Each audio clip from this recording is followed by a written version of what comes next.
వీళ్ళు వీళ్ళకి ఇల్లు అవసరం వచ్చి ఖాళీ చేయమని చెప్తే వీళ్ళని రకరకాలుగా ఇబ్బందులు గురి చేసి ఒక 76 సంవత్సరాల మహిళ వీళ్ళ అమ్మగారు ఆమెను కూడా ఇబ్బంది పెట్టడం జరుగుతుంది.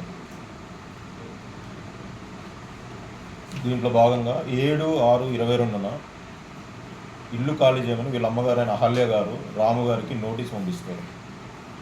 పంపించగా వారు రిప్లై నోటీస్ ఇస్తూ 28/6/22న రిప్లై నోటీస్ ఇచ్చారు. రాము గారు ఆయన స్వహస్తాలతో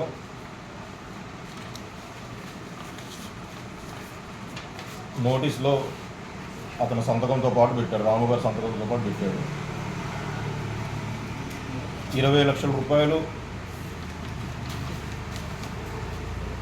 రెండో పేజీలో వస్తుంది. వాళ్ళు ఇచ్చిన రిప్లై నోటీస్లో ఇక్కడ మార్క్ చేయడం జరిగింది. 20 లక్షల రూపాయలు వాళ్ళ అమ్మగారికి అప్పుగా ఇచ్చామని